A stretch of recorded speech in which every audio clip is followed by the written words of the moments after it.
BJP. Thrissur south ജില്ലാ president എ.ആർ. ശ്രീകുമാറിനെതിരെ പരാതി നൽകിയ ഭാര്യയ്ക്കും കുടുംബത്തിനും ഭീഷണി. വീട്ടിൽ അതിക്രമിച്ചു കയറി ഭീഷണിപ്പെടുത്തിയ ഗുണ്ടാ നേതാവ് കല്ലാടം ഗിരീഷിനെ മതിലകം പോലീസ് അറസ്റ്റ് ചെയ്തു. ശ്രീകുമാറിന്റെ ഭാര്യ പ്രിയങ്ക മുഖ്യമന്ത്രിക്കും ആഭ്യന്തരമന്ത്രിക്കും പരാതി നൽകിയതിനു പിന്നാലെയാണ് പോലീസ് നടപടി.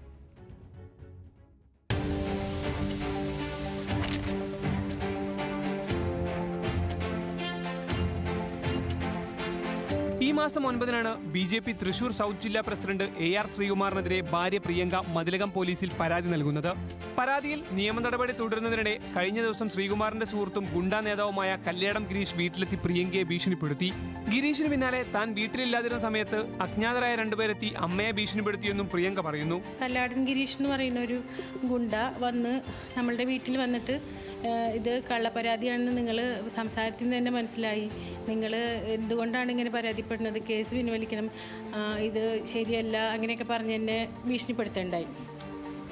പിന്നെ പിറ്റേ ദിവസം ഞാൻ വീട്ടിലില്ലാത്ത സമയത്ത് എൻ്റെ അമ്മയുടെ അടുത്ത് വന്നിട്ട് അമ്മയ്ക്ക് അറിയാത്തൊരാൾ ഇതുപോലെ തന്നെ പറയേണ്ടായി. സ്വന്തം വീട്ടിൽ പോയ താൻ മടങ്ങിയെത്താൻ വൈകിയെന്നാരോപിച്ച് ഭർത്താവ് ക്രൂരമായി മർദ്ദിച്ചെന്നും തല ഭിത്തിയിലിടിച്ച് കൊലപ്പെടുത്താൻ ശ്രമിച്ചുവെന്നുമായിരുന്നു പ്രിയങ്കയുടെ ആദ്യ പരാതി. വധശ്രമമടക്കമുള്ള വകുപ്പുകൾ ചുമത്തി മതിലകം പോലീസ് കേസെടുത്തെങ്കിലും ശ്രീകുമാർ മുൻകൂർ ജാമ്യം തേടിയതോടെ കോടതി അറസ്റ്റ് താൽക്കാലികമായി തടഞ്ഞു. എന്നാൽ ഈ കേസിനെ ചൊല്ലി ഭീഷണി ഉയർന്നതോടെ പ്രിയങ്ക മുഖ്യമന്ത്രിക്കും ആഭ്യന്തരമന്ത്രിക്കും വീണ്ടും പരാതി നൽകുകയായിരുന്നു. വീട്ടിൽ അതിക്രമിച്ചു കടക്കൽ, ഭീഷണിപ്പെടുത്തൽ തുടങ്ങിയ വകുപ്പുകൾ ചുമത്തിയാണ് ഗിരീഷിനെതിരെ പോലീസ് കേസെടുത്തിരിക്കുന്നത്. എ.ആർ. ശ്രീകുമാർ കേസിൽ രണ്ടാം പ്രതിയാണെങ്കിലും കോടതി ഉത്തരവ് നിലനിൽക്കുന്നതിനാൽ നിലവിൽ അറസ്റ്റ് ചെയ്യാനാകില്ലെന്നാണ് പോലീസ് പറയുന്നത്. കേസുമായി മുന്നോട്ട് പോകാനാണ് പ്രിയങ്കയുടെ തീരുമാനം.